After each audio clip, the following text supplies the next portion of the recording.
This is unprecedented. I've never seen this many companies dogpile on another company for screwing up this bad. Like, just look at how bad this plagiarism is.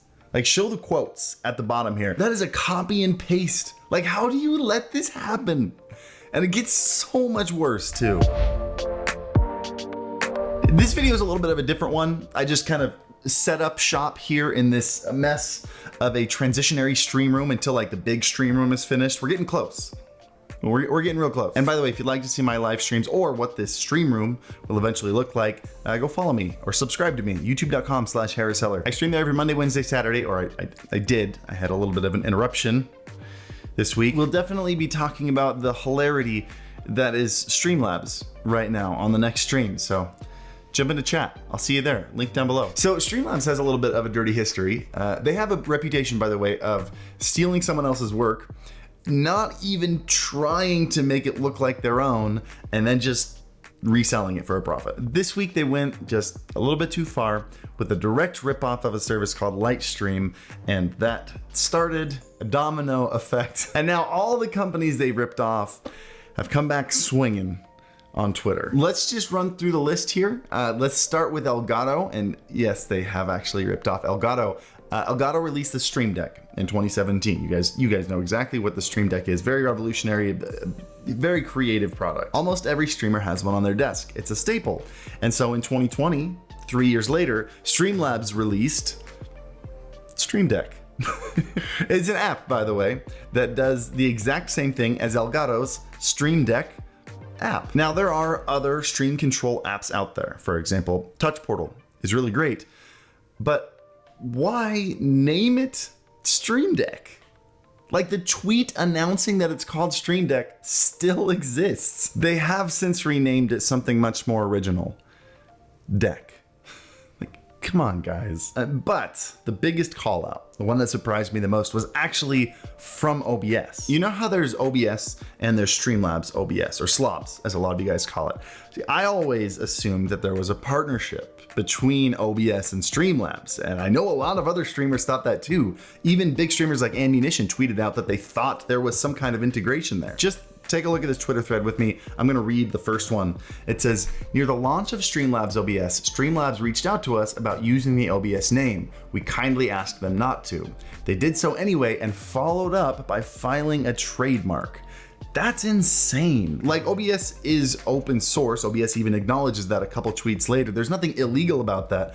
But taking this name and then filing a trademark around it is such a sleazy move. Like, Streamlabs is literally just taking people's products and their names, like the Stream Deck, and then just throwing Streamlabs in front of it. Which, by the way, there's a reason companies do stuff like that, and it has to do with SEO. For example, if you Google search OBS, you wanna know what comes up first?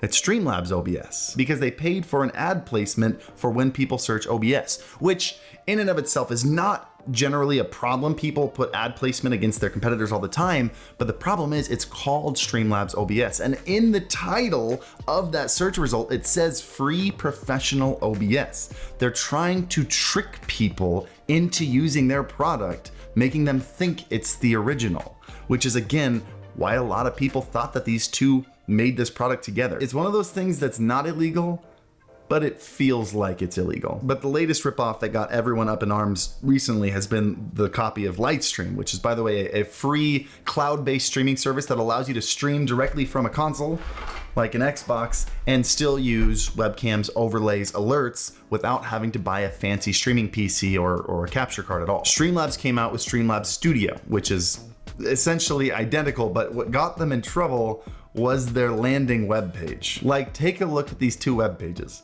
It is practically word for word. Even the reviews at the bottom.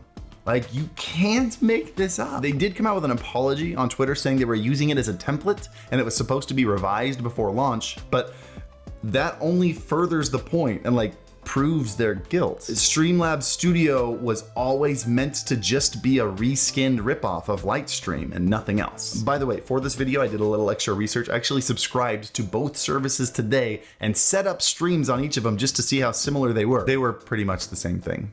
like down to the 7-day trial. And they probably would have gotten away with it too. If it wasn't for these blasted kids and their dogs. Or I should say, if they hadn't gotten careless with the landing page. Like, that's just viral material. You can't expect that not to blow up. The list goes on and it's a little long, so I'm just gonna put it right here. I actually had an anonymous person DM me this list. Obviously the amount of rip-off-age varies. But look, as a business owner, I'd like to share my thoughts with you. Anytime you're gonna start a new idea or a new business, one of the first questions you should ask yourself is, how difficult is it for someone else to reproduce this idea? Like, how much of this is proprietary? What's gonna stop someone else from copying me? If you ever watched an episode of Shark Tank, it's one of the first questions they ask. And I deal with it every single day with StreamBeats, which, by the way, best copyright-free music for your live streams and YouTube videos. Link down below. There are dozens of copycat StreamBeats. None of them do it as well as we do it, but one will eventually, which is why I've already planned the next 2 major steps that we're already starting on at StreamBeats and Senpai Records. If I don't continue pushing this forward and make this something that's very difficult for someone else to come and copy, someone else is gonna come and take it from me. And LightStream didn't do a very good job of thinking that through. However, while what Streamlabs did isn't illegal, it's very sleazy, and Streamlabs should be considering that because they work in the social media industry. Like, Streamlabs, you're a very front-facing company. Every one of your customers is a content creator or social media influencer or an aspiring social media influencer. Public favorability is a very valuable currency for you, more than most companies, and you can't have expected to get away with this for much longer. Anyway, that's where I stand on this. I'd love to hear what your thoughts on this are. Do you think Streamlabs is sleazy and there should be laws against this? Or do you think LightStream made something that could easily be ripped off? I'd love to hear your thoughts in the comments down below. Or I'd love to hear your thoughts in chat on my live stream. Again, link to that down below. I hope you enjoyed this. I hope you found it interesting. And as always, happy streaming.